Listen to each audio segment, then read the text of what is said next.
On this edition of the Stingray Show, everybody, we are going to jump back into 2004 and talk with a former Auburn player that actually led them to an undefeated season. That and a whole lot more coming up on this edition of the Stingray Show. So sit back, relax, and enjoy as we take you behind the scenes and back in time to 2004 with the Auburn Tigers.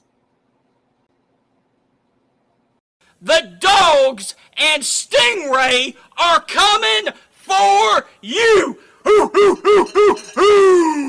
This is Stephen Ray, a.k.a. Stingray, coming to you live from Tuscaloosa, Alabama.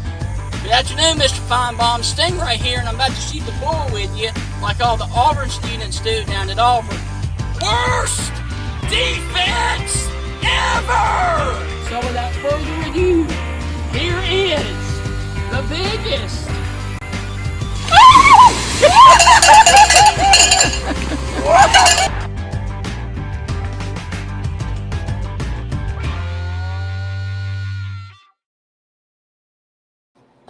Welcome inside another exciting edition of the Stingray Show, everybody. I am Stephen Ray, your host, and on the show today we have another big-time guest, this time from Auburn. Now, obviously, last week we had two baseball players on. Now we're actually going back to football this week, and on the show today we are going to be joined by Jason Campbell. However, this interview was done during the sleet and snow that we had last week. So our backdrops, myself and Heath's, are going to be different in this interview. But nonetheless, here is the interview with the one and only, the rock star himself, Jason Campbell. Well, Heath, we have another former football player on the show today, and it is a big-time star from Auburn. Yeah, Stingray. You know, I just thought about this. I probably interviewed Jason a couple of times over at SEC Media Days back in, more than a decade ago. Now, let me say this. For those of you who remember Cam Newton, before Cam Newton, there was another rock star down at Auburn. He led Auburn to an undefeated season back in 2004. He was the Sugar Bowl MVP in 2005. He was the SEC Offensive Player of the Year in 2004. He is also the Mississippi Gatorade Player of the Year. Ladies and gentlemen, the one and only, the rock star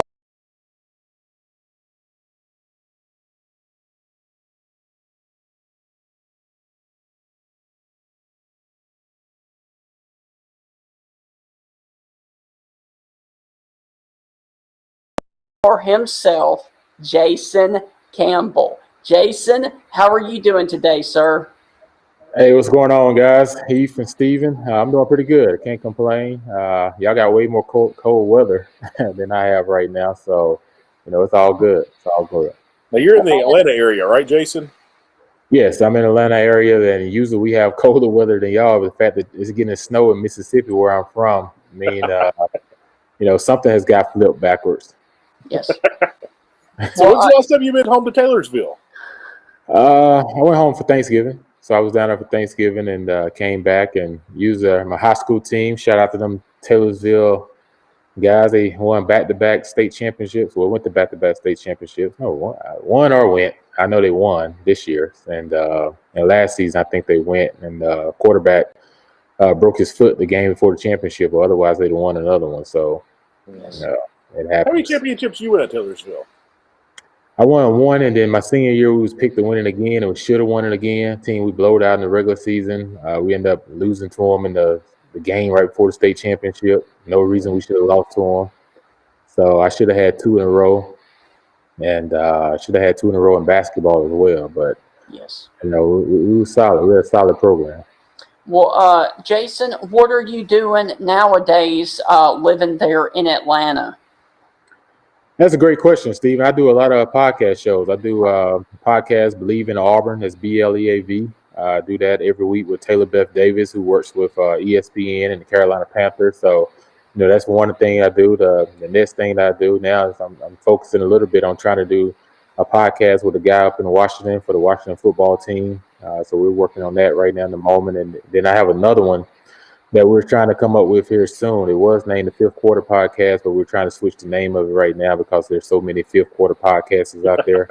So we want to make sure that we get a name where people know who we are. So I got a couple podcast shows I'm doing, but I think I'm about to get back into the football ranks as far as coaching some 7-on-7, maybe doing a little spring football, high school coaching or something here soon.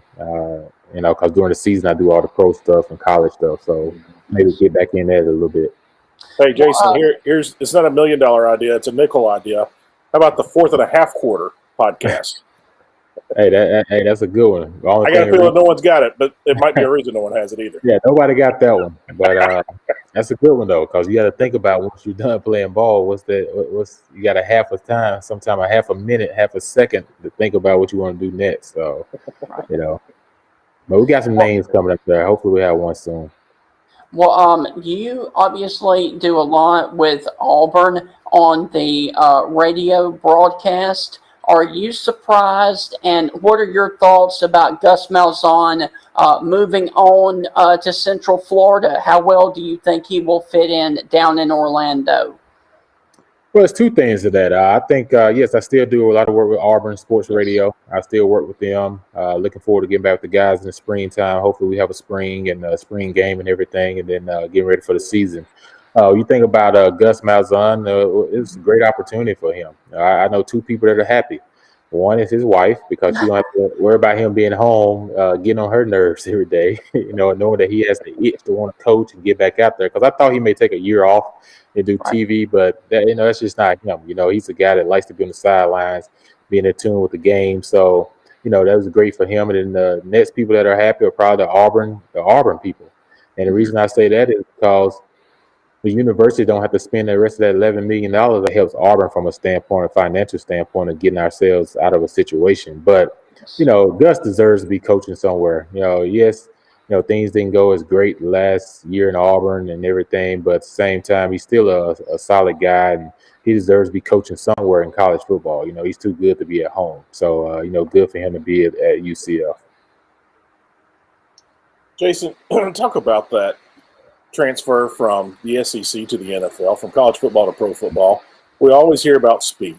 We always hear about how much faster it is. But talk about that. What was the difference for you playing the quarterback position? What was so different, and why was it so much faster? Well, I'll tell you what, playing in the NFL, it's faster for sure. But playing in the SEC, it definitely prepares you for that. A lot of the guys I played against in college, I faced in the NFL. And SEC is probably the most dominant, team or conference in the SEC. I mean, in the NFL, by players and by position. And it's a tough league. I remember we played against LSU in 2004. It was like almost some ridiculous number, 30 guys on the field that ended up playing in the NFL. And that was a lot of guys, and it felt that way when I played in the game. And when you think about the NFL, once you get there, reason you can adjust pretty quick is because you face a lot of the same guys. And that's the reason guys that come out that are big time receivers or quarterbacks or running backs, they have early success is because they're used to the speed. It's some other conferences that has to play a little bit of catch up. But from a standpoint of getting ready for the game, preparation and everything like that, when you play in the SEC, especially a season like they just had this past year during COVID, where it's all SEC schedule, that's like a miniature NFL schedule. In the NFL, you play 16 regular games and you get ready for the playoffs. And in the SEC, they played 10 games this year of all SEC schedule, and you saw what it did for some teams that were you could see where the slot is between certain teams that are great and the teams that are average and the teams that are just bad. So it put a light on that this year. Well, I want to go back to your recruiting days just for a second, because we've kind of hit on that you were in the southern Pine Belt of Mississippi. Did any of the Mississippi schools, and in particular Southern Miss, come knocking to your recruitment?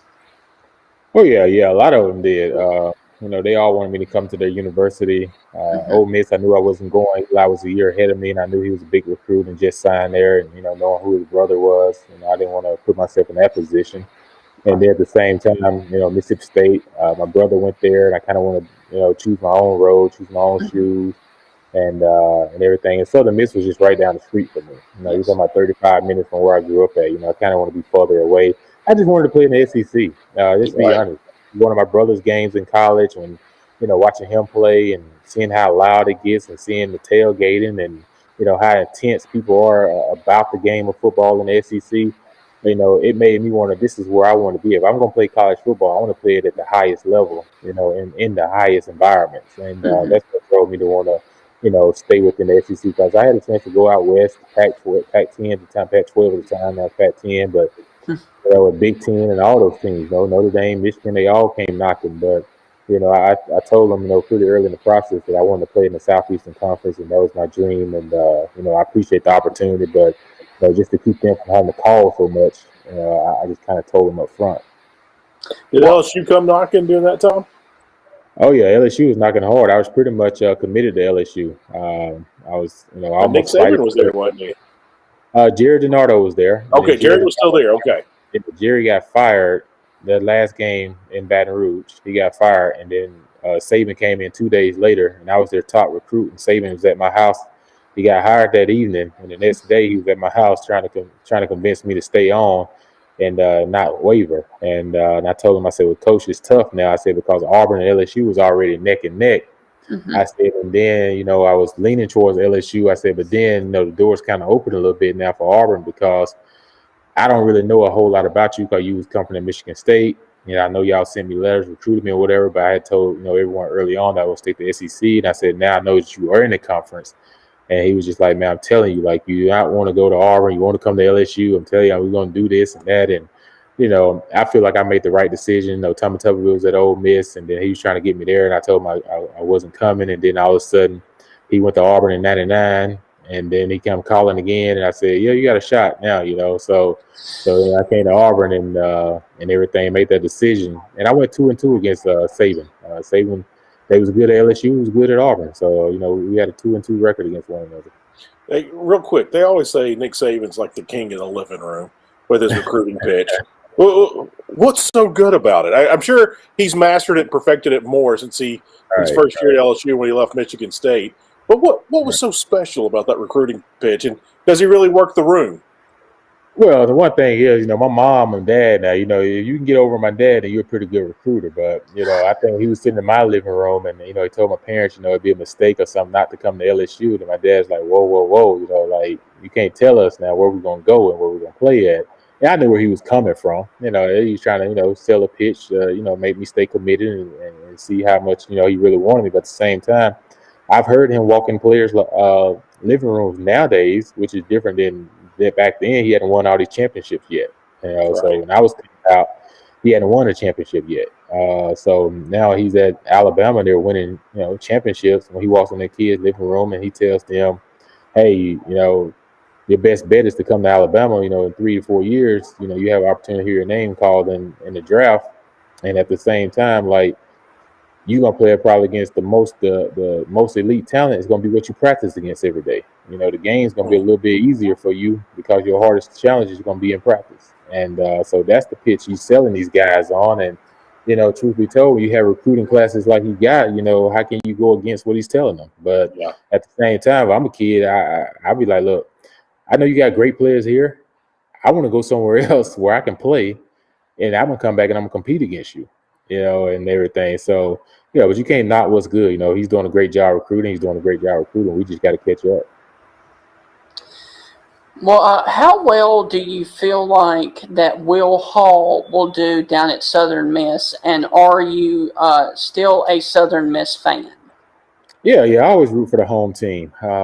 always root for him, especially now because one of my best friends is the coach on there, Desmond Lindsay. He's like the passing game coordinator and receiver coach. He was my receiver in high school, and we won a state championship together. So we've always been like close brothers.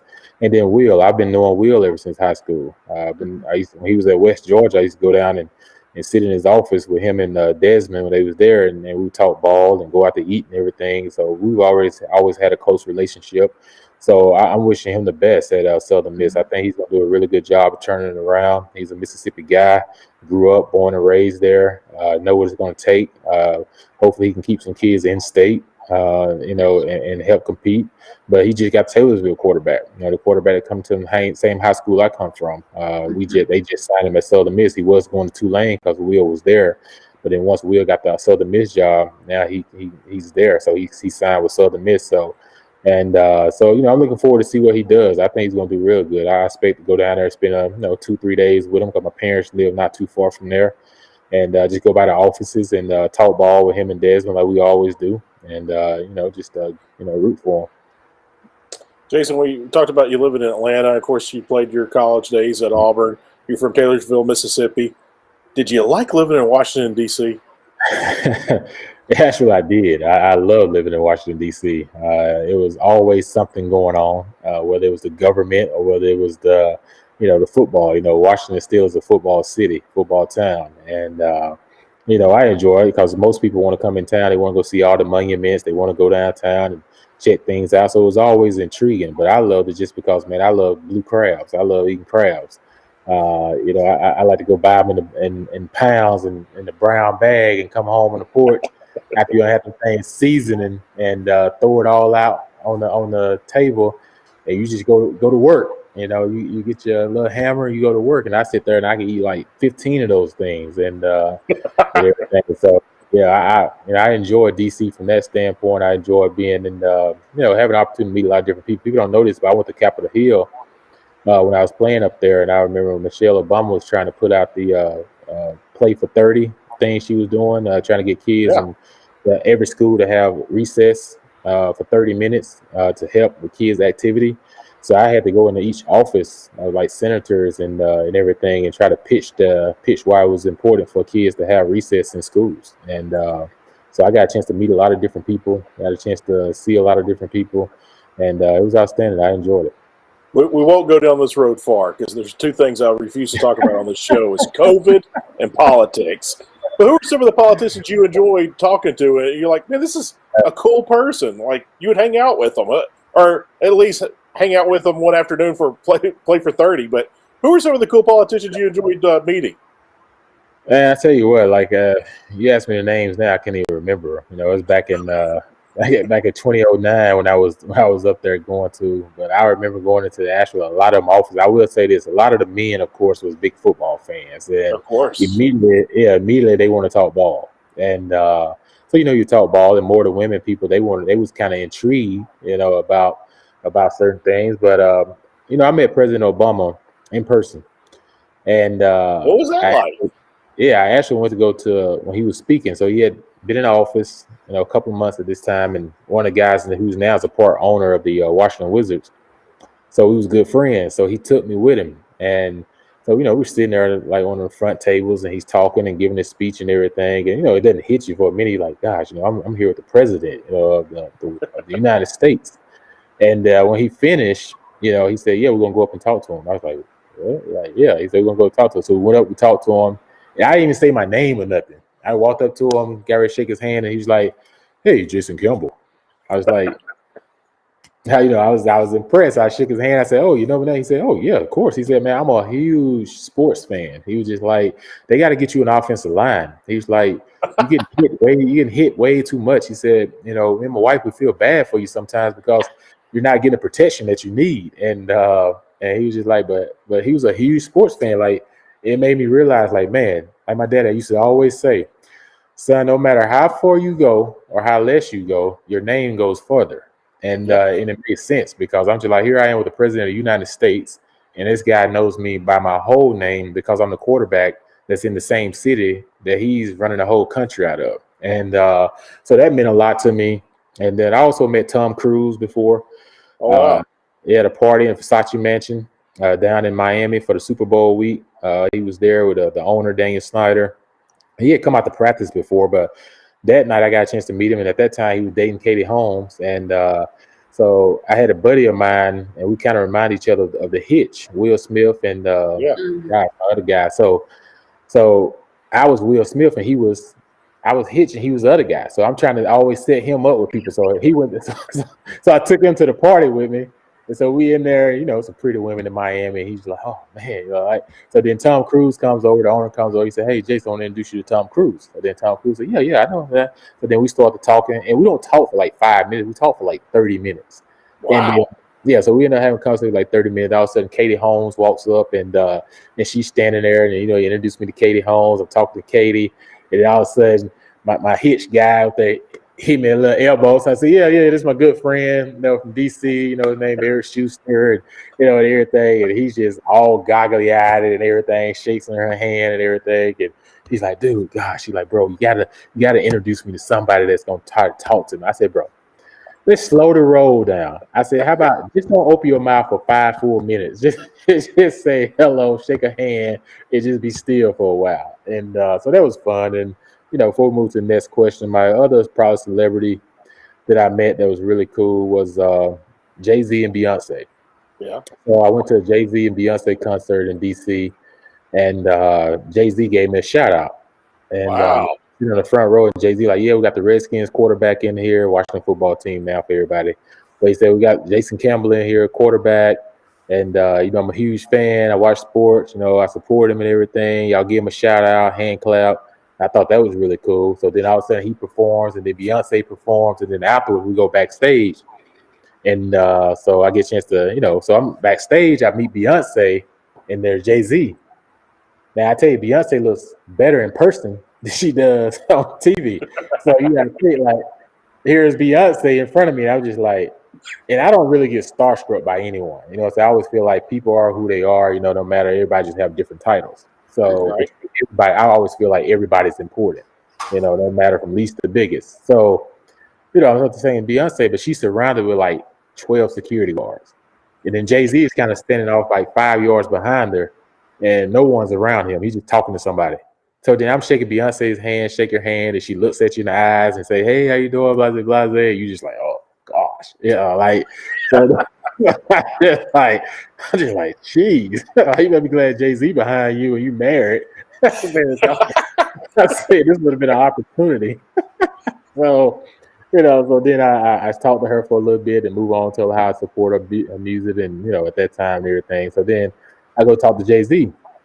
And when Jay-Z shook my hand, I had a chill that went from my shoulder all the way down to my hand, because this man had the softest hands I've ever felt anyone shake out of all the handshakes I ever had in the world. Wow. I said, this man probably don't even touch his own glass of orange juice. I said, that's how soft his hands were. I said, he has not seen a hard day of labor probably since he was in high school or college. I was like, geez. And so, yeah, we ended up talking to everything about ball and all that type of stuff. So, it was fun. I had some good times in D.C. Good deal. Hey, I got to ask, who's the nicest celebrity you met? Who's the biggest jerk? Oh, I tell you what, nicest celebrity I met was Serena Williams. Met Serena Williams. You know how they do the summer thing up in D.C. every summer where they play tennis. So at the time, she was dating LeVar Arrington, and LeVar was on my team my first year in Washington. So I got a chance to go to her trailer. She was on break. So you go to her trailer, and she had this little doll, a little white doll in her hand. She always had a doll with her. And I go in there, I meet her, and she introduced herself. I introduced myself and everything. I was like, Serena, you really don't have to introduce yourself. I kind of know who you are. So we ended up just chopping it up in her trailer. Just chopped it up, talking, having a good time. And then, then I go out, watch her play and everything. And then, not too long after that, I ended up meeting her sister, Venus, in Tampa. I think that was 2007 Super Bowl or something. So I met Venus and in Tampa at like ESPN magazine party, and she was really as nice as she could be. And so those two I really met that make you be like, dang, they some solid people. Like, it wasn't very arrogant or anything. They was just like, and we just chopped it up like we've been knowing each other. That was a cool thing. But who was the biggest jerk? Oh man, biggest jerk. I I really hadn't met any big jerks. Yeah, You can say it, Jason. yeah, most of them probably try to hide it. What's so funny? A lot of people used to think Jay Cutler was a big jerk, right? So, Yeah. We was teammates in Chicago. I'm walking in anticipating him to be a jerk. You know what I'm saying? So I'm really coming off a good year in Oakland, but they traded because I broke my collarbone 14 places. So, he's kind of feeling inferior because he's thinking, guys may get behind me and push for me to be the guy instead of him or whatever. But, Right. so I get there and, we were kind of talking and, then the guy just starts shooting the breeze. And he's like total opposite of jerk. He's talking all this health stuff about send energy drinks out of Whole Foods and all this other stuff. And he starts talking about, J Cam, you're looking a little flabby over there. Let's start to work on your body a little bit and everything. Who you dating, matter of fact, So he's like, I'm gonna start this dating line for you. At the time I was single. He's like, I'm gonna start this dating thing for you. So every Tuesday morning or after every Friday night, we have our meeting Saturday morning. He's always like, so J Cam, who you go out with last night? Details. Hurry up, dude. Hurry up. Details. Let's go. What I'm saying, like this time he's dating Christy Cavallera. So, and him and Josh McCown's on the team, and Josh and him trying to, make fun of me. And, Josh McCown kids used to call me Candyman and Snacks because every time I saw him, I would give him candy and snacks. So that was my nickname. So we're in training camp. And you're not supposed to be eating Taco Bell and this type of stuff during training camp. So we're sitting there, and Jay like, hey guys, we're gonna make a run for it. I said, a run for what? He said, we got 20 minutes to get to Taco Bell and be back before curfew. I said, dude, you tripping? Let's do it. So we all run up out the meeting room real quick. We go to Taco Bell. We order all these tacos. We get back to the room. We just tearing them up, bro. I tell you, the next day we was, how it goes. After you eat some bad tacos or something, but. Yeah, I don't know if we would eat taco meat that night or whatever, but man, we paid for it the next day. But no, he wasn't a big jerk. Man. A lot of folks thought he was a jerk, and they watching the Christy Cavallera show. They see a little bit of him and a little personality more. But he was pretty cool. He was pretty cool. Well, let's get back to your playing days in college just for a second. I want to talk about 3 games that happened in that 2004 season. The first one was the LSU game after Hurricane Katrina. Talk about that one just for a minute, because that was a really tight game that y'all barely won 10-9. Yeah, Steve, you talk about the Hurricane Ivan game. I know what you're talking about. Katrina Ivan was kind of close at the same time. But yeah, it was the Ivan game. I remember that so well because we named it that. As the players, because we didn't get a chance to practice that week outside. We was actually staying at the conference center in Auburn, and the whole school was out. Everybody else was gone for the whole week. It was like a ghost town, and we didn't know if we were gonna play a game or not play a game. And so that week we did all walkthroughs in the hotel. And of course, you can imagine all the water balloon fights and everything going on. And it's hard to keep a bunch of 18 to 22-year-olds, all up in the hotel room for 4 days. And stay civilized, what I'm saying? So it's like a lot that was going on. And so we ended up, that's really when we came so close together and everything as a team. And so we got a chance to do all these walkthroughs. And it was so important because you can't do that with a young team. You do that with a young team, you're going to get your butt beat because guys need reps. But because we've all played so much, we've all been together for a while, we had chemistry. And we could watch the film, we could do the walkthroughs. And then on Friday, they announced Thursday evening that we was going to have the game. The hurricane that went through, and so we could have the game. And so we ended up doing a jog through practice on that Friday, and everything, and that's all we did. And then all of a sudden the game come, and man, it was a 4-quarter, and they said, "Oh, that's when they put the rule in. You couldn't jump over there." I said, "Oh, Coach Bliss, boy, you got lucky." I said, "Cause you made I think like La Tech or something, but still, they was a good team." But then we ended up playing Tennessee the next week after that in a big matchup. But that LSU game, man, was crucial. And I remember Hurricane Ivan. I was a young reporter working with Comcast and WOBV, and Hurricane Ivan flooded my apartment in Starkville. Oh, dang! Flooded it all the way out. So I had to move all my furniture and all my belongings into one room. Had to stack them on top of each other. It was crazy. But yeah, for you guys to be stuck in a hotel room for 4 days, I think you guys had a lot more fun because I was stuck in a room and everything was wet. But fun. Hey, What are some games that you remember, Jason, that you and your buddies still talk about, or games that you look back and you smile on? What's that one game that just kind of makes you swell a little bit and a smile comes across your face when you think about it? I'd say beating Georgia is our last home game as a senior in Auburn. Two highly ranked teams at the time. We ended up beating 24-6. That was one. I think the next one, I would probably say the LSU game that same year we just talked about. The word didn't give up a touchdown or a first down 10 matchup, on the river, playing in Tennessee. And to go to the Sugar Bowl when we should have been in the Orange Bowl, but to go to Sugar Bowl, we played against Virginia Tech, team that had USC beat that year. And then USC beat them right at the end, and to play them in the national championship in the Sugar Bowl, that was one of the hard hitting games because 5 of the guys that was on their defense I played against in the NFL, and it was scratchy and it was clawing.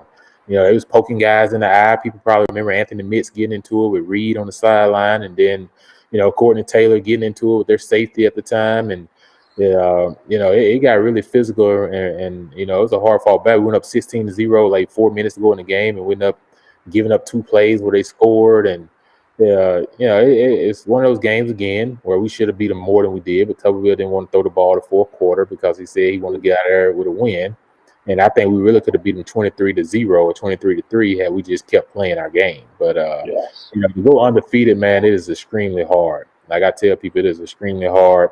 And we was good at all 3 phases: offense, defense, and special teams. And that's why I tell people, man, like we should be one of the top 20 teams of all time in college because we didn't really have a real weakness. Maybe just a little opposite of Carlos Rogers at the corner, but I still don't think it was a weakness. It's just that you have the Jim Thorpe Award winner over here, so of course the other guy would be as strong. But from an overall standpoint, though, man, those games sticks out to me. Hey, real quick, 2 or 3 stadiums in the SEC that you just dreaded playing in. Everybody know LSU at nighttime. You're gonna play LSU in Baton Rouge, play them in the daytime, man. For whatever reason, at nighttime it's almost like those kids are on something. And almost like the fans are on something. Well, we know what the fans are on, and Jason, what are they on? They got about 12 hours to get hammered on some beer and everything else. Who knows, tequila shots or something. But once they get in the game, man, it is loud. And I mean extremely loud. And they used to have this tiger that was right beside our locker room. When you come out, they would sting the thing a little bit, which I thought was torture. But then they would sing the thing. That thing roared so loud, man. You just talking about a big old tiger, big old Bengal that's like 8-10 feet, just big, huge, like claws just cover up your whole head, and you just like, sheesh. But what a great atmosphere. And I would probably say, I love playing in, like I said, Tennessee at nighttime is another great atmosphere. And like I tell folks, man, lo and behold, like Auburn to me at nighttime is like one of the best atmospheres in college football. Our fans don't get enough credit for how loud they get. And I think people found that out in 2017 when number 1 Alabama came in there and number 1 Georgia came in there, and they both got handed big L's because the crowd was so into it and our defense fed off of it. Of course, we lost the SEC championship game, but it just goes to show you how hard it is to come to Auburn and win. And when the game's on the line. Well, you talked about Coach Tuberville, and the football right up there is signed by Coach Tubbs. Can you kind of tell us a fun story about Coach that happened maybe on the field or off the field? Well, Tuberville, I'm shocked he's in politics, put it that way. But I've been on I was going to follow up with that, so go on. Yeah. So we used to practice, right, and everything. And he would always have the boosters come out, watch practice, stand along the side, but he would always stand over there with him. And everybody used to just say to each other, like, what does Coach Tuberville coach? And everybody be like, because we don't ever see him in the meeting rooms or out here on the field with us coaching during practice. It's always the assistants. And he's always on the sidelines shooting the breeze. And every now and then he's like, hey, J. Cam, come here for a second. And you come over there, and then he want to introduce you to one of the boosters, shake the hand, take a picture, make them feel good. They're donating money into the program, so you got to make them feel good. So, you do that, and then you go back to practice and everything. And I probably say the maddest I've ever seen him was 2003. We was having a scrimmage, spring ball. And 2002, having a scrimmage, spring ball. So you got, Joe Witt, on defense, coaching linebackers. Chisit, over there, defense coordinator, and then, you got Jolie Dunn, the D-line coach. But then you come over to offense, you got Hugh Nall, the O-line coach, and Bobby Petrino. Everybody knows Bobby Petrino is a ticking time bomb. Like he goes 0 to 100 in a second. So we run this pitch play to Cadillac, and at the time they didn't have the whole 100-yard indoor facility. So I pitched the ball to Cadillac. The Cadillac's running towards the side, and here's the big weight room, the big building. And all of a sudden, Rashad Gilliard, who was a hard hitter, just comes out of nowhere and just lays Cadillac out. All you saw was Lack body going towards the weight room in the air. It just hits the wall like boom. And all you saw after that was Coach Witt running, Coach Petrino running, and Chisit all running over there, and they all met head to head, face to face. And all you saw was just dogs just barking at each other, going at it. And we having to separate the coaches and everything. And Tuberville running there talking about, I dang you, y'all take your scholarship, you son of a, and everything else and all this. And I was just like, he's threatening to kick Gilliard off the team, and Coach Witt talking about, well, you tell that so and so he gonna run the football, he gonna get hit, he gonna take some licks. We dropped the hammer over here. And he's talking about, well, I'm gonna drop the hammer on you, so and so. If you don't be quiet, you'll be out of job. So it got really intense for like 10, 15 minutes, and it was just going like back and forth. And now you see Petrino, little head over there, just barking back and forth. Him and Joe Witt going at it now. And man, from that time on, I said, man, we got something special here because we got some dogs, just like some dogs, like just want to just, get at each other in practice, get at each other, and because we challenge each other in practice. I don't know how they do now, but man, we went at it. In spring ball, we went at it. Offense, defense, goal line, stands, third downs. Like, we went at it. Like, 2003, we should have won a national championship. But we tried to keep the offense coordinator the same. After Petrino left, took the job at Louisville, we tried to keep it the same. But no one on the offense has ever been an offensive coordinator.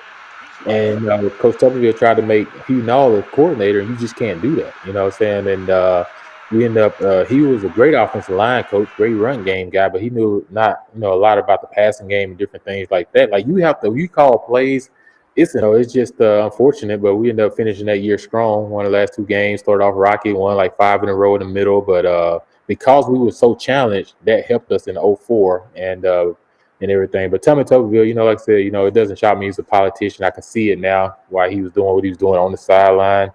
Yeah, I thought he would be more of an AD, but now he's in politics, so go figure. Jason, did you give Coach Tubbs any suggestions of places to eat in Washington, things to do? He's in Washington now. You ran Washington. Yeah. What advice did you give Coach Tubbs? Sure, I can't get in touch with him. Last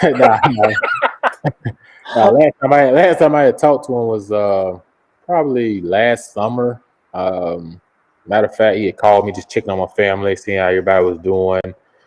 This was all the COVID stuff I think was going on, and he just checking and seeing and saying hello. He knew he was on a boat with a guy. It was a small world. A guy that I knew, he was on a boat, and my name came up, and the guy ended up calling me, and they was in Orange Beach.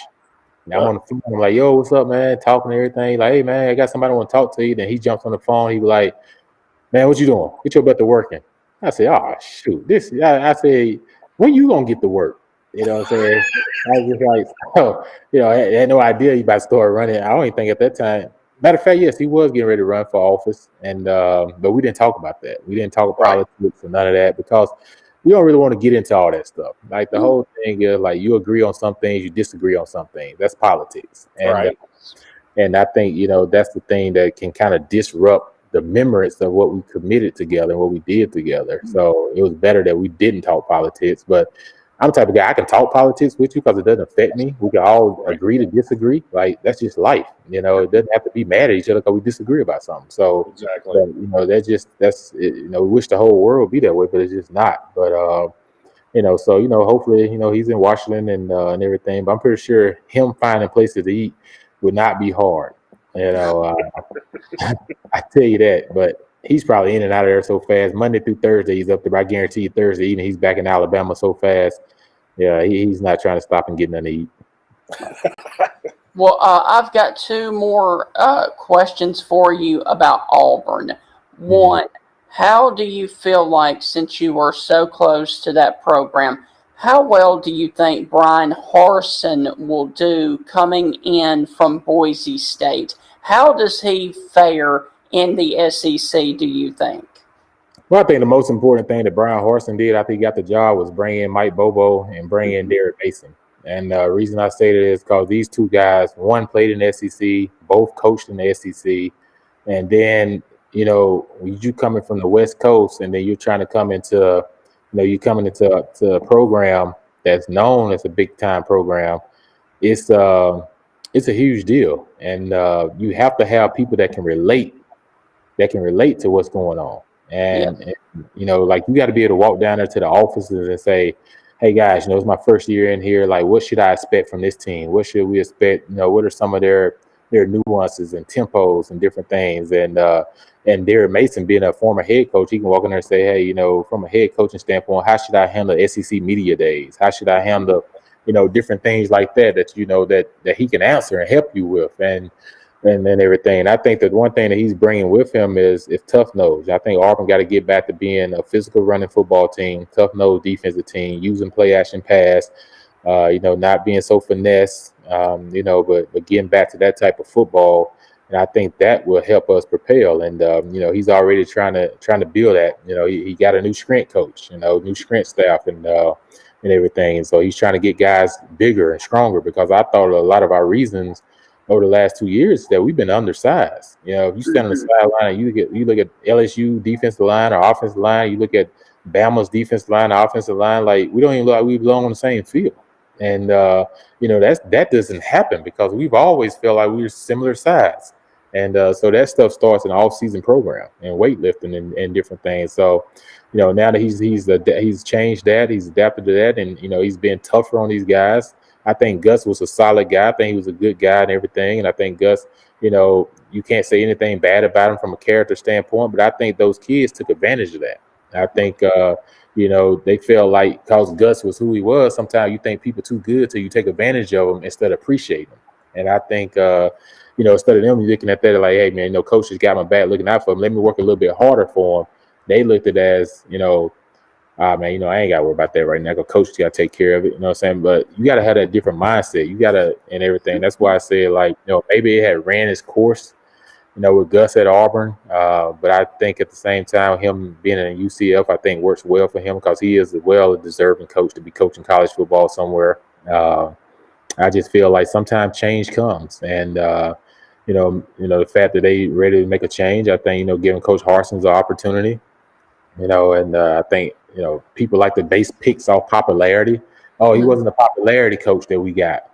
Who says just because a guy's a popularity coach that he's going to come in and win? Like, right. You got to get this guy an opportunity. He's won at Boise State, and everything. So give him time to get here, put his blueprint in, put his offense, his defense in. And I'm not even talking about even just the spring. And I feel like you got to give him a whole year because he didn't even get a chance to get into his recruiting class until the second phase. But at that point, you can only sign 10, 12 guys because the first half has already been signed. So give him a chance to put his stamp on the program, but and get behind him and not find reasons to find fault on everything. So I just feel like what I like about him, he's hard-nosed. And from the conversations that we've all had is that, he's a no-nonsense type of guy, but he wants to win and he wants to compete. And, that's a good thing.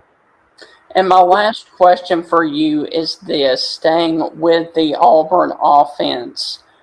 Where do you think, since you're a former quarterback, where does Bo Nix need to take the next step into becoming an elite quarterback? And my second question is, why is his, I guess you would say, play so up and down compared to home versus on the road? His progressions and delivered throws and everything, and the times that he does escape, we got to find a quarterback because everything doesn't have to be all the way down the field or behind the line of scrimmage. You can utilize the middle of the field, which is what I've been talking about for years. That would help the offense to open up more. So I think that's something that will help him from that standpoint. Then the other part is, as far as like, what was the second one? I just forgot. Why He home and away. Why is his play different from home games to away games? I would say the reason is he's more comfortable at home because it's just like being at home and you watch TV on your own couch. You just get comfortable. You put your feet up. When you go on the road though, you got to get himself in troubles when he tries to do too much. He thinks he has to make every play, and that's what he don't have to do. You don't have to make every play. There's some plays you have to say, uncle. Some plays you just got to say, they got us on this one. Let me throw the ball away, throw it over everybody's head, out of bounds, throw it in the dirt, do whatever I got to do for us not to take a loss and be able to, stay on schedule offensively. What I mean by that, stay in shorter third downs where you have a chance to convert and stay on the field and not be in those third and longs because you take a bad sack or you have a turnover because you're trying to do too much. Now, there's times you're going to make great plays, but you don't have to make every play. You got other guys around you that can do that. Jason, let's go back to Washington for a second. And no, we're not going to chase this rabbit and be too PC about it. But so many people are offended by anything and everything these days. We lost the name the Redskins. And, of course, in the culture that we live in today, they're always saying if there's one person offended, we should change it. If you had a choice to change the name of the football team there in Washington, what do you give them? What's the name you give them? I know everybody been talking about the Red Wolves, and I'm just trying to figure out how does a Red Wolf compare with Washington, D.C. I've heard code breakers. The way the thing going on right now, they're just calling the dang Washington politicians because, you got the Washington Capitals, you got the Washington Presidents. I mean, you got the Washington Capitals, you got the Washington Wizards. You got the Washington Nationals, which is the baseball team. So, of course, you can't call them the Washington politicians, but we got to find some type of name that goes better. But I know everyone's, kind of, pulling the trigger on this Washington Red Wolves, which is not overly bad. But you think Washington, D.C., where does that tie in with Washington being in D.C.? Right. Like that's the thing. I don't know. Like the Redskins name, I think they did a poll or something, and people that was actually Redskins, they said 9 out of 10 people didn't see a problem with it. They thought it brought attention to their heritage, and they was okay with it. But just because, you have a few, whatever, just want to just change it, and now all of a sudden you lose like for me, like when I lost when I have children, I say, hey, your dad was drafted to the Washington, I have to say the Washington football team, because if I say the Washington Redskins, they're going to say, who is that? What was that?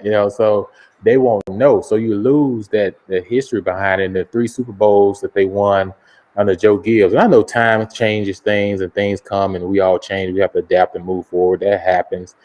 But at the same time, though, like, I don't know what name they come up with, Washington Gladiators or something. I don't know. It has to be something that would kind of ring a bell or something that makes sense to be in Washington. It's just so hard after you have that name for 80-something, 90 years, and everything. And so it's kind of bittersweet because it was bitter because the fact that I was drafted there, I played under the name and all the Super Bowls and the history and everything. And then, yes, times make things change. So now you have to get a new name. So I guess the sweet part is everybody got to figure out what's going to be the next cool name and everything. So like I say, you just adapt and you move forward, man. So we'll be interested to see what kind of name they come up with now. But the hard thing is if you're Washington, I don't know if they're going to do this or not. They're going to start pushing for all these other teams that have names to start wanting to get changed. Cleveland Indians, Atlanta Braves, the Florida State Seminoles, all this. So it's just going to become a whole issue now because when you go to the Braves game, you can't tell me you don't get excited when they start to do the chop. Yeah. I'm saying, like, especially when they're in the playoffs, like that junk gets chills on your hair, on your skin. And if you're a player, like that junk gets you. When I used to go play against Kansas City when I was with the Raiders, it was a big rivalry game, and they do that chop in Kansas City. Man, even as the opponent, you got crumped. Like it did something to you, and you wasn't thinking in your mind like we were offending someone. You know what I'm saying? You thinking like, man, how cool that look when you see everybody in the stands doing the chop, and it gets you riled up, ready to play. And I think the thing is, man, no one's trying to offend anybody from that standpoint. And hopefully we can get back to a point where we don't be so, sensitive is not the right word. I The just whole think, cancel culture where yeah, we got to throw it out the window. I just feel like we got to get out of there because these kids are getting that mindset. Because even when I'm coaching high school ball and coaching the little kids, a lot of them want to say, well, I'm not doing this because you didn't do this. I'm like, whoa, whoa, whoa, whoa, whoa, whoa. You're not in charge. I'm the coach. You're not in charge. You know what I'm saying? So, but I have to have these meetings with the parents before the season even starts so that we know we're all on the same page. Right. And the thing is, Steve and Heath, is you're not going to please everybody. Right. My thing is, I don't believe in mistreating anybody or any race or any ethnic group or anything. I believe in treating everybody equal and everybody right. But it's hard for everybody to always agree. That's just impossible. We're not going to always agree on everything. But we've got to find a way to find common ground so that everybody's not going to be pleased all the time. But you'll have your day. You'll have your day where you're pleased. Next person have their day where they're pleased. But we got to find a way to find common ground and get to a point where we can get this world moving forward, get back to having fun. We have lost the fun in all of this. Yes, absolutely. We got a way to get back to that. You're absolutely right. Hey, you were talking about a name that I kind of briefly forgot. You said Joe Gibbs. You got to play for Joe Gibbs, didn't you? Right. I got a chance to play for Joe Gibbs 3 years. Like I said, it was unfortunate when he retired. We had come off a rough one. We went to the playoffs, but we lost Sean Taylor that year. I think it took a lot out of him. And then aspect of his son was kind of sick at the same time too. And I think he wanted to kind of be there with him, spend more time with him, and everything. And so, what's your favorite Coach Gibbs story? Coach Gibbs he's a legend.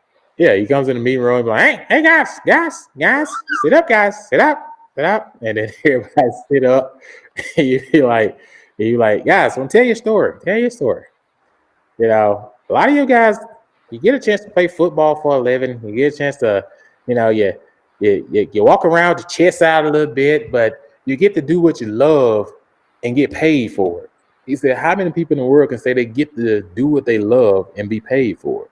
He said, most people go to work dreading to be there, but they do it because they have to do it.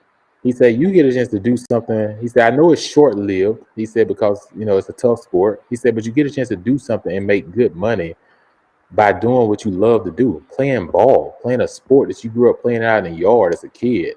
And he was just like, no offense. He said, but you could be off doing a hardcore job, doing something that you don't want to do or don't love. And he said, and it can drive you crazy. He said, there are people that make a lot of money. He said, there's people that make a lot of money doing things, but still don't love what they do. So they're still not happy. He was just like, so embrace the moment, embrace where you're at, embrace the opportunity. And when you go home and you have a wife and kids or whatever, you're like, don't walk through the door and say, honey, I'm home, drop the books and everything and just say, where's my plate? He said, no, go home and appreciate your family, give them a hug, give them a kiss, appreciate them because they're allowing you to live out your dream, but they're making sacrifices. So he was just like, them first. Right. So he was just like, those things he always left with us. And it made me feel like, dang, this guy cares more about me as a person than just a football player. And he was always that way. And you didn't ever hear him cuss in practice. You have one coach on the other side dropping F-bombs 30 times in 2 minutes. But then Gibbs was an offensive guy, and he was always real professional with it. And most of the guys coach offense was professional with it. And everything, he did the game the right way. I just think when he came back, he had a lot of catching up to do. You had a football for 20 years, you can't just come back and But we had some good teams though. 05 went to the playoffs, 07 went to the playoffs, and but unfortunately, he retired. Hey, this will be my last question, and we'll wrap it up. What few NFL stadiums did you really enjoy going to and play? Like you walked in, you're like, wow, I've always seen this place on TV. Here I am. What was that moment for you in the NFL where you're like, man, I get to play here. I get to play against so-and-so. What was that moment for you?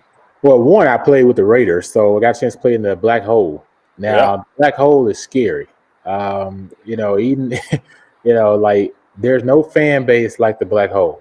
Like these guys, they wear all kind of crazy stuff, and then you go down to that end zone, you score a touchdown, you think about running over there, you be like, I think I'll just check back and go to the sideline because you don't know, they may take your helmet or something. But they literally had a jail inside the stadium, and We had a jail inside the stadium where they would lock people up during the game because people would get out of hand.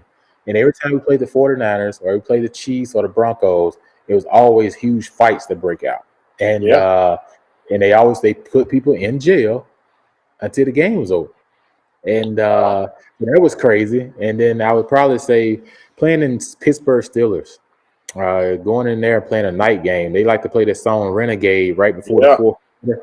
And it goes nuts. Like, all the terrible towels, just circling around. And that's one. And the legendary was playing in Green Bay. Because when you play in Green Bay, you're riding through this small town. I would say you see small houses and everything. You just like you back at home in the country chilling. Then all of a sudden, boom, here's this big old huge stadium. And it felt like a college game because the fans were so in tune and they loved their team so much.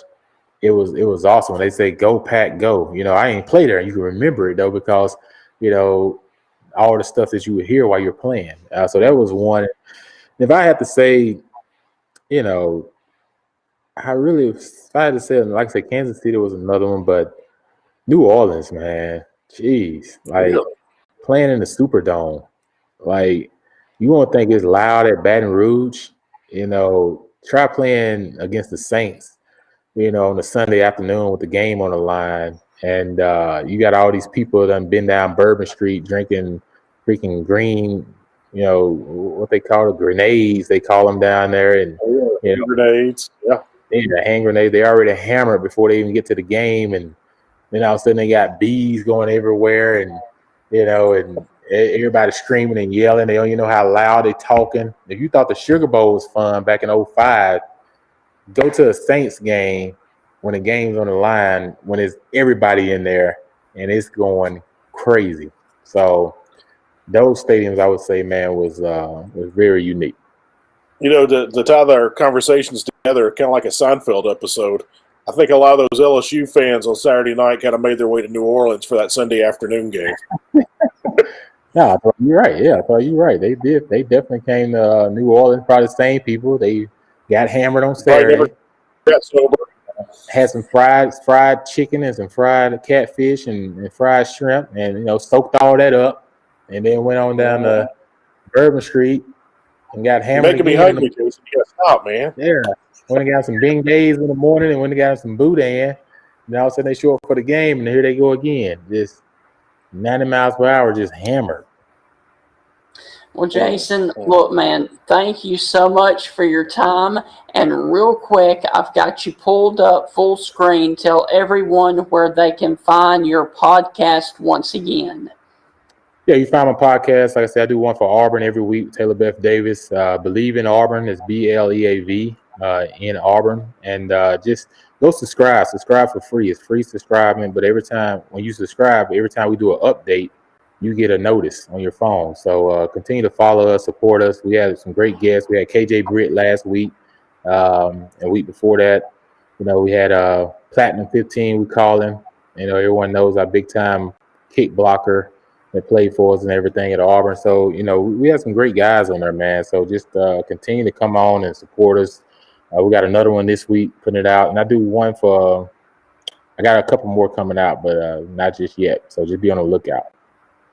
Well, man, thank you so much for your time, and hopefully we can do it again soon, my friend.